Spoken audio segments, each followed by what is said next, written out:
Hello and welcome back to Techie Expert. I am Alicia and today I have a very fascinating personality with me whose name is Shweta. She's the founder of Talarang, she's an entrepreneur and she's very talented. So welcome Shweta, welcome to Techie Expert and thank you so much for your precious time. Thank you, it's a pleasure to be here. So Shweta, my first question to you is, can you explain to our audience what Talarang is all about so that they come to know what we are going to talk about in this interview? Sure. So Talarang is the combination of two words, talent and boomerang. So just like when you throw a boomerang, it comes back to you. Similarly, when you invest in your own talent, in your own employability, you get significant returns. So that's the concept behind Talarang. It's an edtech company focused on your employability and your development, your skill development. And we help you not only get trained, but also placed at different organizations. Okay, that's really great, Shweta. So, what is the idea behind this? How did you came up with this name, and how did you started with this? Sure. So Talarang started as my research project at Harvard Business School, and as I was researching to figure out what are some of India's biggest problems, I felt that the skill gap and the employability gap was number one on the list, because no matter how many degrees we accumulate and how many certificates we get, at the end of the day, if we cannot get a job, there's no point to all the education that we've gotten beyond it. We can't really do anything with all these degrees. So as I started researching more and more, I found that there were about 10 million students graduating every year, and less than 3% of them are considered employable. So I worked on researching with India's top corporates as to why do they feel that these graduates are not employable.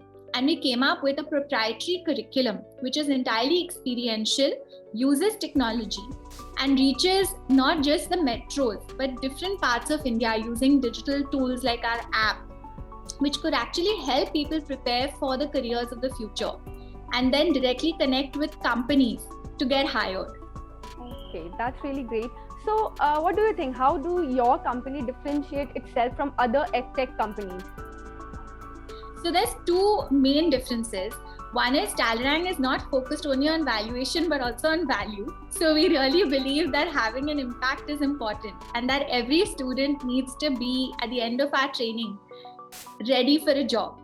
So our focus has always been on creating that impact. We're a social enterprise. And as a result, we have about 99% approval ratings from our customers, 90% placement rate for all our students. And we have 400 corporate partners that we work with, like Godrej, Birla, Mahindra, startups, non-profits that directly hire our students. So that's been a very fulfilling and rewarding experience to actually see the trained candidate get hired. That's really great. Actually, I haven't heard about something like this actually, because I am quite new to this industry. I don't know much about technology. In fact, I'm still learning. So I want to know, what are the special offerings and services your Talarang is providing to the people? Sure. So Talarang is an omni-channel platform. We have a web app, we have an app, we have live classes, we have assessments. So the whole idea is that once you log on to our platform, we will take you through the entire work readiness journey, right from getting trained on hard skills, brushing up your soft skills, making your CV, getting connected to a counselor or a mentor to actually understand what are your issues, what are your gaps, what is the right industry for you, and then connect you to a company. So the entire journey, the entire career journey is taken care of by us. So do you think that pandemic have actually helped you in this, because things are now online, almost online, we are studying online, we're taking interviews online. So tell me about that. What do you think about that? Yes, so when we started Talarang and we were using words like edtech back in 2013, everyone thought that we were completely crazy, right? Even the top engineering colleges, the top technology colleges in India, when I used to tell them we want to deliver this online, they would not be open. But now people's minds have actually opened towards online learning and online training. So I think that mindset shift has happened in the pandemic, and that's been positive for education, for edtech. Secondly, I think that we have discovered that our offline to online conversion in terms of the actual feedback from customers hasn't been a challenge. So we thought that teaching soft skills, especially online, might be a challenge. But because this Gen Z is so comfortable with technology, they are actually very happy to learn online and learn on Zoom and learn through apps. They're actually happier learning from home and working from home. And even companies have become more open to, work from home as a concept. So even the interns and the full-time jobs, if people are working from home, they're comfortable. So I think it's been actually an eye-opener for us that this whole transition from offline to online was just overnight and wasn't an issue at all for our learners. Exactly. I totally agree with you. So, what according to you are the importance of work readiness, like career planning and development? So as you know, there's now a national education policy, right? So it's not just me personally, but even the government has, come on board that you need a lot of soft skills. You need 21st century skills. You need internships to actually develop yourself. Just academics is not enough to get ahead in life. And grades alone are not going to get you a job. They're not going to help you succeed in life. There are other aspects like your mental health, like your communication skills, like your creativity, your innovation. Those things matter way more than just that one certificate or your degree. So I think for me, work readiness is a combination of knowing yourself, being able to prepare yourself for a job, and then also prove yourself in a job.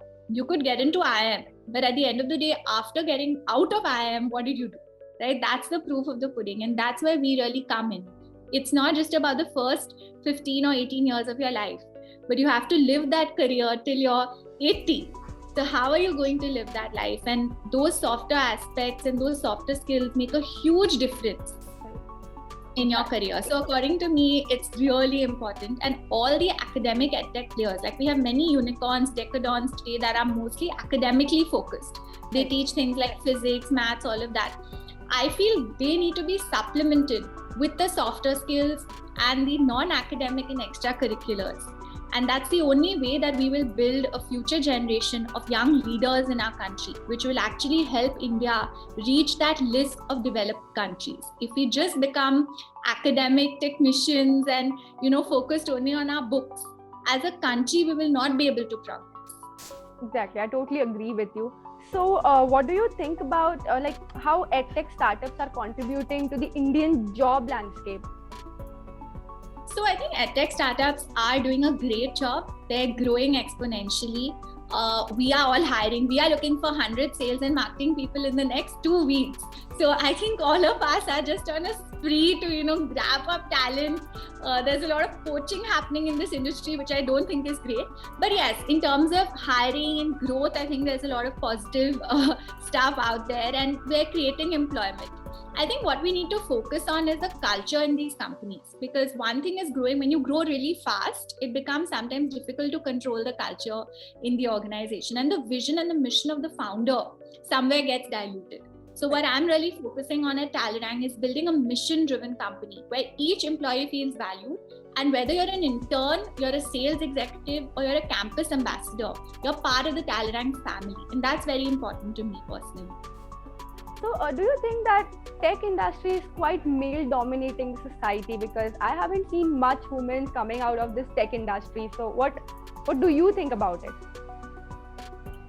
Not at all. I actually think that behind every tech founder or male entrepreneur that you see, you do see a lot of women working in their organizations. Maybe they're not in the limelight, but I think more and more I see most households, at least in the metros today, are becoming dual income households.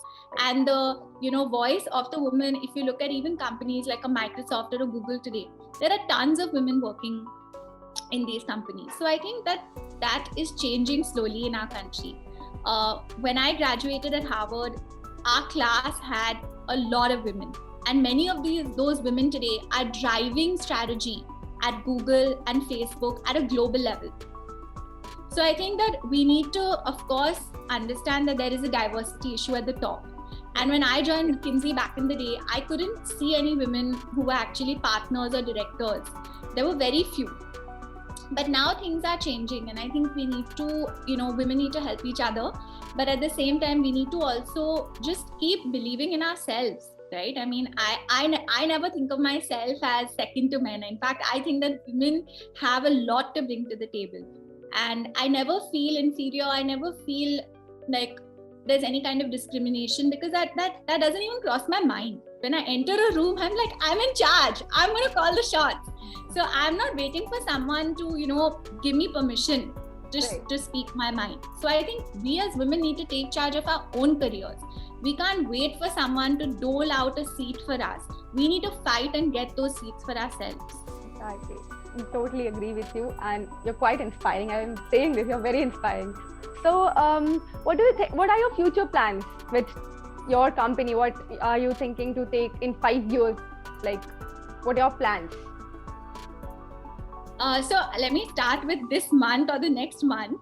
So as we've seen, EdTech, like I said, has been very academically focused. And right now our vision is that every home in India, right from the time you're age 12 onwards, you should get exposure to some of Talentang's curriculum. So over the next year, we are looking at scaling up our curriculum through our app and through our content to every home in India. Some of it will be free, some of it will be paid. But we want every child in India to benefit from the content that we're offering. We have many features on our app, like our assessments to figure out what is the right career for you, right? Or some of our modules around communication, problem solving, creativity. Those are all, they have a free section to them.